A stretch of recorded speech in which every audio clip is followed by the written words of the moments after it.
যে ব্যাপারটা নিয়ে মিডিয়ার সামনে আসছি এটা স্বাভাবিক কোনো ব্যাপার না। এটা আমার জীবনের জন্য পজিটিভ কোনো ঘটনা না। আমি জীবিত থাকা এবং মৃত্যুর পর আমার 14 গোষ্ঠীর এই কলঙ্কের কথা ক্যারি করতে হবে আমার বাঁচতে বাঁচতেও।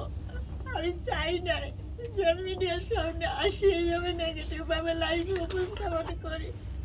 আমার দুর্ভাগ্য, আমি লজ্জা পাইতাম, কিন্তু যখন আমাকে 10 বছরের ভিতর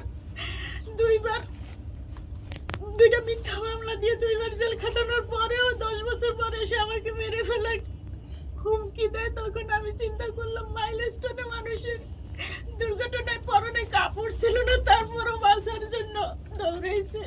কেউ লজ্জার কথা চিন্তা করে না, আমাকেও লজ্জার কথা না, জীবনে বেঁচে থাকার কথা চিন্তা করে মিডিয়ার সামনে আসতে হবে। তাই আমি সেদিন বলছিলাম সংবাদ সম্মেলনে যে জুয়েল রানার কোর্টে আমার একটা মামলা ছিল, রিভিশন মামলা। সেই রিভিশন মামলার রায়ের কপি, এটা জুয়েল রানার হাতে লেখা, মানে জুয়েল রানার কোর্টের মামলা নাম্বার ছিল 15/2013 রিভিশন মামলা, পারিবারিক আপিল, ঠিক আছে।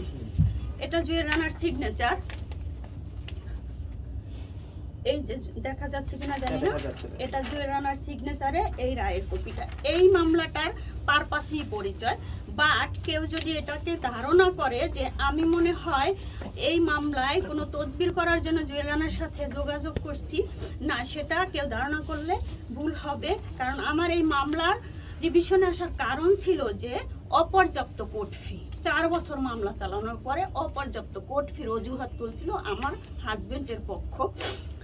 সেখানে নিম্ন আদালত 1985 সালের আইন অনুযায়ী পর্যাপ্ত কোর্ট ফি আছে বলে অর্ডার দিয়েছিল।